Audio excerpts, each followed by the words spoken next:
I am Parul Singhal. Welcome on my YouTube channel.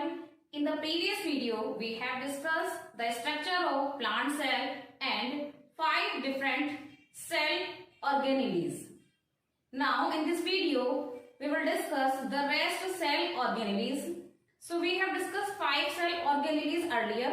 In this video, we will discuss the 6th cell organelle, that is Golgi apparatus. This is known as Golgi apparatus. We can also call it Golgi complex. इसको हम Golgi complex भी कह सकते हैं. So let's discuss about it. The first point, discovered by Camillo Golgi. Golgi complex की जो discovery की थी, that is the name of a scientist is Camillo Golgi. Camillo Golgi नाम के साइंटिस्ट थे जिन्होंने 1898 में Golgi कॉम्प्लेक्स को ऑब्जर्व किया था, डिस्कवर किया था. ठीक है. It consist of many flat cisternae. Basically Golgi complex के अंदर बहुत सारे फ्लैट सिस्टर्नी जैसी स्ट्रक्चर होती है. Let me show you. As we have drawn the diagram of plant cell, it was this type. Golgi complex की जो structure थी वो कुछ ऐसी थी जब हमने प्लांट सेल का डायग्राम ऑब्जर्व किया था. राइट. सो यहाँ पर ये जो आप देख रहे हैं फ्लैट है ना, इनको ही हम कहेंगे सिस्टर्नी. ठीक है. ये जो लेयर आपको डिफरेंट लेयर नजर आ रही है, इनको ही हमने नाम दिया है सिस्टर्नी का. ठीक है. और ये किस तरह से अरेंज हैं? In parallel manner. ये एक दूसरे की पैरेलल मैनर में अरेंज हैं. Important site of formation of glycolipids and glycoproteins. Basically जो हमारा Golgi apparatus है वो फॉर्मेशन के लिए रेस्पॉन्सिबल है. किसके फॉर्मेशन के लिए? ग्लाइकोलिपिड्स के लिए एंड ग्लाइकोप्रोटीन्स के फॉर्मेशन के लिए एक इंपॉर्टेंट साइट है. यानी यहां पर बेसिकली ग्लाइकोलिपिड्स एंड ग्लाइकोप्रोटीन्स का फॉर्मेशन होता है. These are primarily responsible for transporting, modifying and packaging of lipids and proteins. Basically ये responsible है ट्रांसपोर्ट करने के लिए, मॉडिफाई करने के लिए और पैकेट करने के लिए. किसको? लिपिड्स एंड प्रोटीन्स को.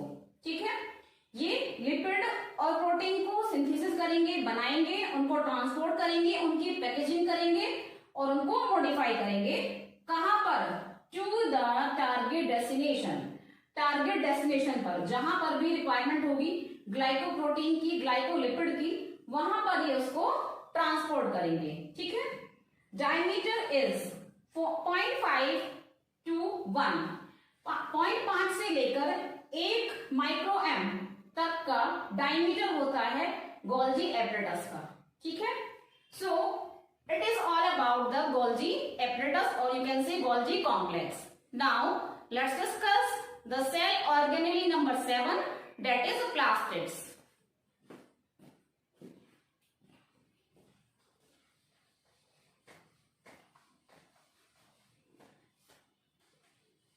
We have completed the 6th cell organelle. Right? Now we will discuss the 7th cell organelle, that is known as plastids. And a very important part of cell, plastids. Let me tell you students, plastids are of 3 types. These are of 3 types. 3 तरह के होते हैं. First, chloroplast. You all are aware about the chloroplast. Chloroplast. Basically हमने सुना है plants जो होते हैं उनकी पत्तियां ग्रीन होती हैं क्योंकि उनमें क्लोरोफिल होता है. सो क्लोरोप्लास्ट के अंदर क्लोरोफिल होता है. ठीक है. The first point about chloroplast. Chloroplast are double membrane bound cell organelle. यानी इनके अंदर 2 मेम्ब्रेन होती है, डबल मेम्ब्रेन होती है. Double membrane bound cell organelle. कुछ ऐसे सेल ऑर्गेनेली हैं जिनमें सिंगल मेम्ब्रेन होती है, कुछ ऐसे सेल ऑर्गेनेली हैं जिनमें डबल होती है. सो इसके अंदर डबल मेम्ब्रेन होगी. ठीक है. It contain it contain chlorophyll, इसके अंदर बेसिकली क्लोरोफिल होता है, एंड अदर कैरोटीनॉइड्स, और इसके अलावा अदर कैरोटीनॉइड्स होते हैं, बट मेनली इसके अंदर क्लोरोफिल होता है। ठीक है। Third point, it is found, कहां पर मिलता है ये? इन द मीजोफिल सेल्स, पत्तियों के अंदर एक सेल्स होती है जिनका नाम है मीजोफिल, और इन मीजोफिल सेल्स में ही पाया जाता है। ठीक है। So it found in the mesophyll cells of the leaves.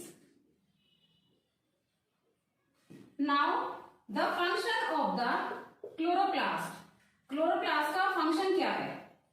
पहला फंक्शन तो यही है कि इसके अंदर क्लोरोफिल होता है, so it will give the green colour to the leaves. Chlorophyll give green colour to the leaves. Chloroplast के अंदर क्लोरोफिल होता है जो पत्तियों को ग्रीन कलर देता है। सेकेंड, इट इज रेस्पॉन्सिबल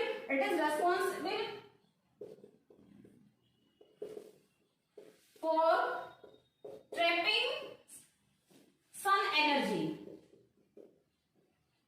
सन से जो एनर्जी मिलते हैं, सनलाइट एनर्जी, उसको ये ट्रैप करता है फॉर द फोटोसिंथेसिस, फोटोसिंथेसिस के लिए, फॉर द फोटोसिंथेसिस। यूजुअली ये कहा जाता है कि ग्रीन प्लांट्स हमारे जो होते हैं वो ऑटोट्रॉप्स होते हैं और वो अपना खाना खुद से बनाते हैं क्योंकि उनके अंदर क्लोरोफिल होता है। ठीक है। अब क्लोरोफिल का फंक्शन क्या है फोटोसिंथेसिस में? बेसिकली जो क्लोरोफिल होता है वो सनलाइट को, सन एनर्जी को ट्रैप करता है, एब्जॉर्ब करता है। ठीक है। और सनलाइट एब्जॉर्ब होने पर फोटोसिंथेसिस प्रोसेस स्टार्ट हो जाती है और प्लांट का फूड बन जाता है। ठीक है। So this is the function of chlorophyll, or you can say chloroplast. As I have told you, these are three types. First is chloroplast, second is chromoplast.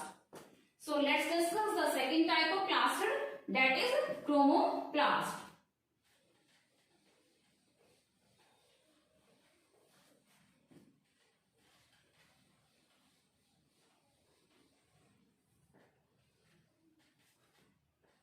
So second type of plastid is chromoplast. What about chromoplast? These are colorful pigments.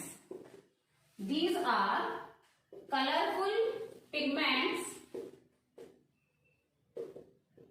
They give different color to the plant. They give different color to the plants. Chloroplast जो थे उनके अंदर chlorophyll था जो पत्तियों को हरा रंग दे रहा था, बट जो क्रोमोप्लास्ट है वो कलरफुल पिगमेंट है, डिफरेंट कलर देता है प्लांट्स को। For example yellow, red, orange etcetera. Second point about the chromoplast. It contains fat-soluble carotenoids.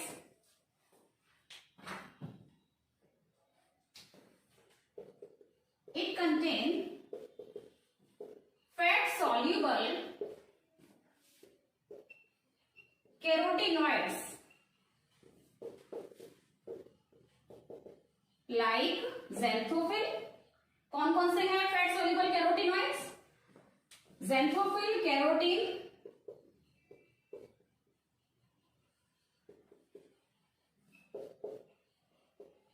and other. ठीक है। मेन जो होंगे वो xanthophyll होगा और carotene होगा, इसके अलावा कुछ और।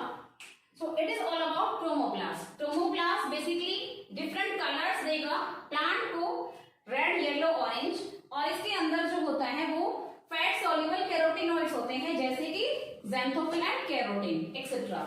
Now let's discuss the third type of plastid, that is leucoplast.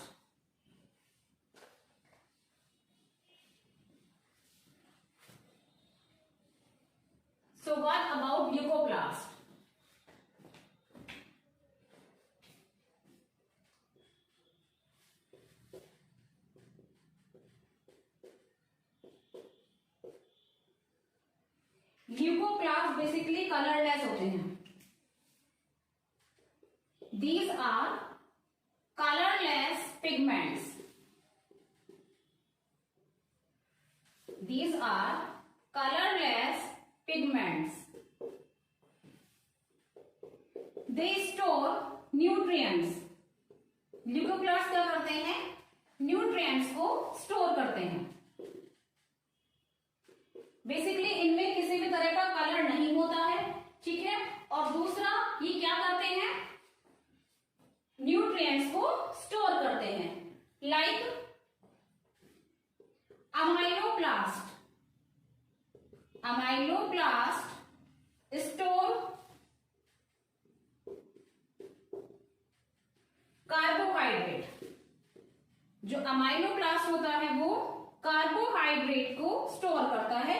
You can say starch. Starch is also a carbohydrate. For example potato. Potato के अंदर बेसिकली क्या होता है? स्टार्च होता है. सो जो पिगमेंट रेस्पॉन्सिबल है पोटैटो के अंदर स्टार्च को स्टोर करने के लिए, that is amyloplast. Next is aleuroplast. ALEURO. Aleuroplast store proteins. जो एल्यूरोप्लास्ट होते हैं वो प्रोटीन को स्टोर करते हैं, ठीक है. Next elaioplast. Elaioplast store oils and fats. हमारे जो इलेयोप्लास्ट होते हैं वो ऑयल्स एंड फैट्स को स्टोर करते हैं. So it is all about leucoplast. I am repeating again. Leucoplast कैसे हैं? कलरलेस पिगमेंट से रंगहीन है. बेसिकली इनका काम क्या है? न्यूट्रिएंट्स को स्टोर करना. कौन कौन से न्यूट्रिएंट्स को? लाइक एमाइलोप्लास्ट स्टोर कार्बोहाइड्रेट और you can say starch. Potato के अंदर जो स्टार्च है वो इन्हीं की वजह से, अमाइलोप्लास्ट की वजह से स्टोर होता है. Aleuroplast store proteins, and in the last ileoplast store oils and fats. So it is all about leucoplast. Now let's discuss the next cell organelle, that is number 8, endoplasmic reticulum.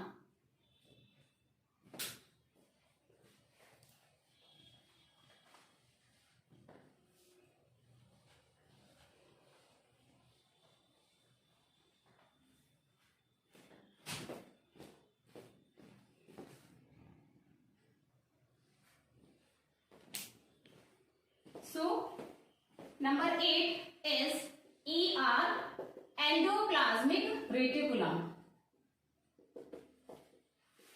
This is cell organelle number 8. Short में हम इसको कहते हैं ER, ठीक है. Endoplasmic reticulum क्या है ये? It is a network of,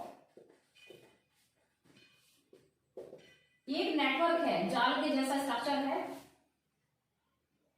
membranosus canals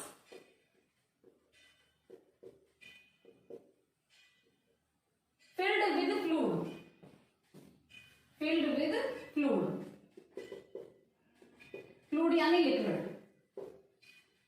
ER जो है वो एक तरह का नेटवर्क है, मेम्ब्रेनियस कैनाल से बना हुआ. हमने डायग्राम में देखा था ईआर कुछ ऐसा था, है ना, और जो न्यूक्लियस से अटैच था, ठीक है.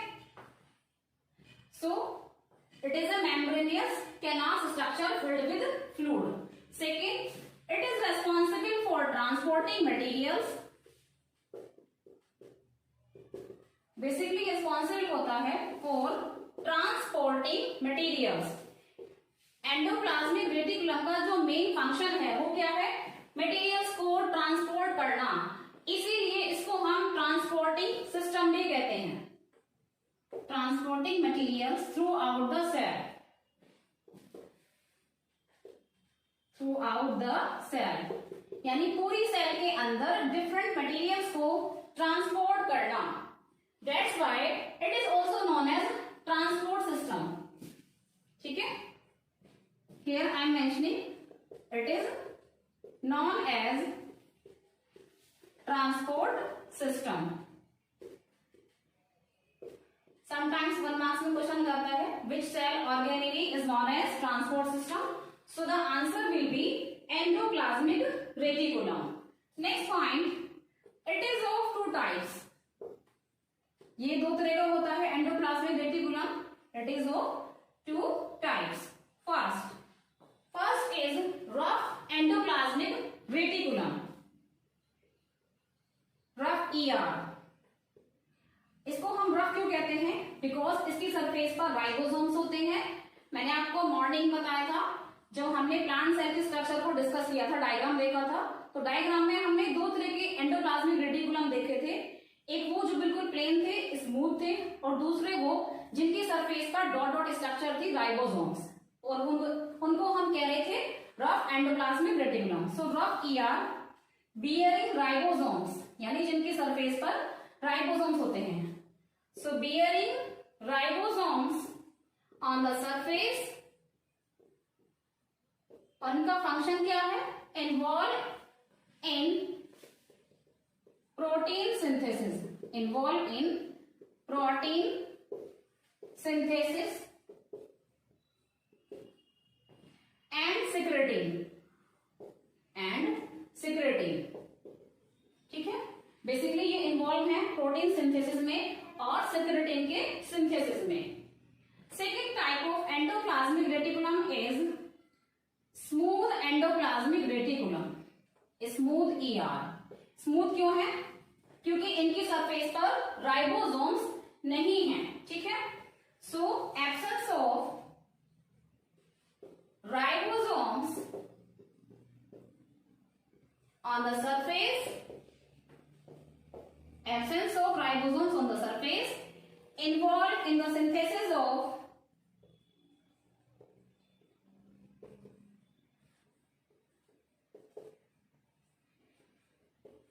lipids and steroids, ठीक है। यहां पर किसका सिंथेसिस होगा? लिपिड्स का और अदर स्टेरॉइड्स का। जबकि रफ एंडोप्लाज्मिक रेटिकुलम के अंदर किसका सिंथेसिस हुआ था? प्रोटीन सिंथेसिस हुआ था। ये चीज ध्यान रखना कि जो रफ एंडोप्लाज्मिक रेटिकुलम है उसके अंदर protein synthesis and secretin synthesis, and smooth endoplasmic reticulum के अंदर लिपिड का और स्टेरॉइड का सिंथेसिस होगा। Okay, so it is all about endoplasmic reticulum.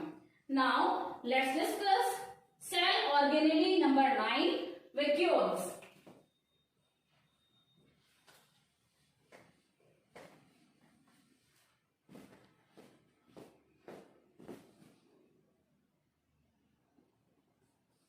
Okay, so organelle number 9 is vacuole. It is also known as storage bags. Storage bags यानी इनके अंदर store होता है। किस चीज का स्टोर होता है? फूड का, न्यूट्रिएंट्स का। So what about vacuole? Storage bubbles of, basically क्या है ये? स्टोरेज बबल्स हैं, इरेगुलर शेप, और इनकी जो शेप होती है वो इरेगुलर होती है, कोई फिक्स शेप इनकी नहीं होती है। बेसिकली वैक्यूल के अंदर क्या होता है? It contain fluid. कंपोजिशन क्या है इसकी? इसके अंदर फ्लूइड होगा, वाटर होगा and set. Now next point, it store food and other nutrients. ये क्या करेगी? फूड को स्टोर करेगी और अदर न्यूट्रिएंट्स को स्टोर करेगी। कौन से न्यूट्रिएंट्स? जिनकी सेल को जरूरत है, needed by the cell, needed by the cell. यानी वैक्यूल फूड को स्टोर करेगी, न्यूट्रिएंट्स को स्टोर करेगी जिसकी सेल को जरूरत है। It also store excretory products, excretory और वेस्ट प्रोडक्ट। इसके अंदर जो हमारे वेस्ट प्रोडक्ट्स होते हैं, एक्सक्रीटरी प्रोडक्ट्स होते हैं, वो भी स्टोर होते हैं। So it also store excretory और waste product that are thrown out from the cell, जिनको सेल से बाहर फेंक दिया जाता है। because these excretory products are harmful for the cell. So these are thrown out from the cell so that cell can be protected. जिससे क्या होगा, सेल प्रोटेक्ट होगी. Cell can be protected from contamination. Contamination का मतलब होता है प्रदूषित होना. ठीक है, तो अगर सेल को प्रदूषित होने से बचाना है, उसमें मेन फंक्शन किसका होगा, वैक्यूल का. वैक्यूल क्या करेगा, एक्सक्रीटरी और वेस्ट प्रोडक्ट को स्टोर करेगा और उनको सेल से बाहर फेंक देगा सो दैट हमारी जो सेल है वो कॉन्टेमिनेटेड ना हो.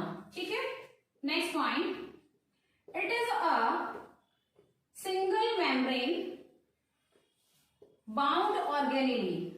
बेसिकली इसके अंदर एक सिंगल मेम्ब्रेन होती है. ठीक है, single membrane bound ऑर्गेनिली.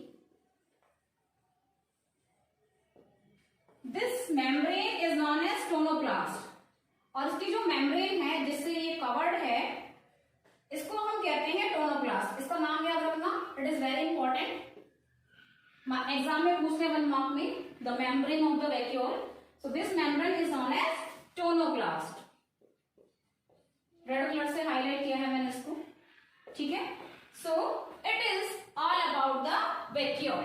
Now we have finished vacuole here. Let's discuss the last and the 10th cell organelle, that is ribosomes.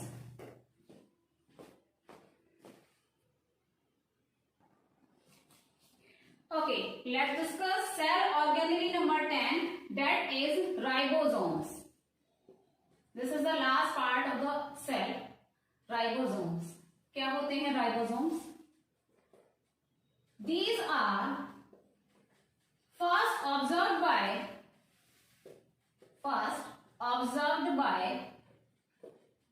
George Palade. एक साइंटिस्ट थे जॉर्ज पेलाडी.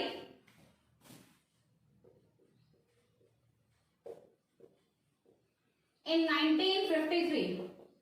1953 में जॉर्ज पेलाडी नाम के साइंटिस्ट थे. उन्होंने फर्स्ट राइबोसोम को ऑब्जर्व किया था. टिनी पार्टिकल लाइक स्ट्रक्चर. क्या है ये, छोटे छोटे पार्टिकल्स जैसे हैं. टिनी पार्टिकल लाइक स्ट्रक्चर, जैसे छोटे छोटे पार्टिकल होते हैं उस तरह के स्ट्रक्चर है. जब सेल का डायग्राम हमने ऑब्जर्व किया था तब हमने देखा था ऐसे छोटे छोटे टाइनी पार्टिकल्स थे. ठीक है, इन्हीं टाइनी पार्टिकल्स को हमने राइबोसोम्स कहा था. Composition. Now what is the composition of ribosomes. Ribosomes किससे बनते हैं?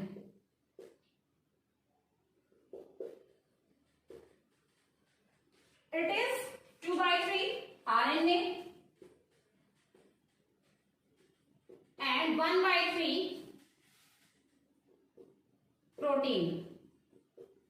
इसका 2/3 पार्ट बना हुआ है आरएनए से और 1/3 पार्ट बना है प्रोटीन से. और ये दोनों कैसे होंगे? Ribosomal. Ribosomal.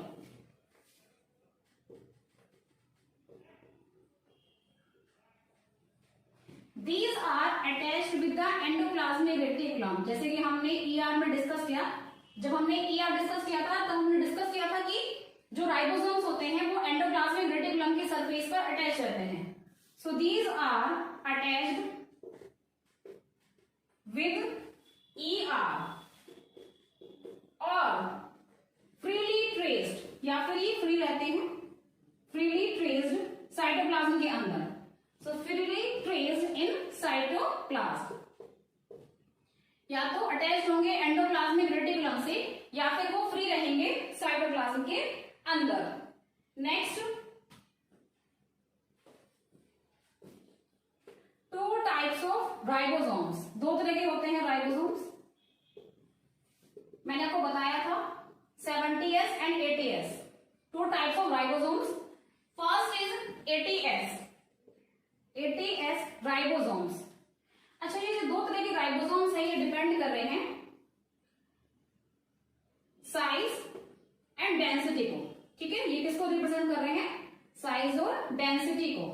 Okay, so 80S ribosome is found in eukaryotic cell. So eukaryotic ribosome, इसको हम कहते हैं यूकैरियोटिक राइबोसोम। किसको? 80S राइबोसोम का। And if you talk about 70S ribosome, it is known as prokaryotic ribosome. ठीक है, 80S eukaryotic ribosome, 70S prokaryotic ribosome. अब यहां पर जो S है, S इक्वल्स टू सेविट-बक्स कांस्टेंट। ये S क्या है? सेविट-बक्स कांस्टेंट को रिप्रेजेंट कर रहा है। और you can say sedimentation coefficient, sedimentation coefficient.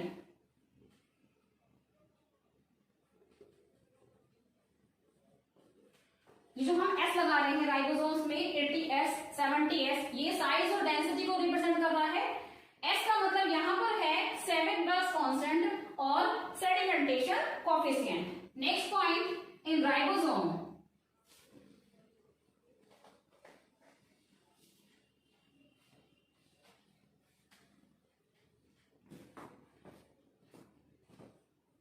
both 70S and 80S ribosomes are made up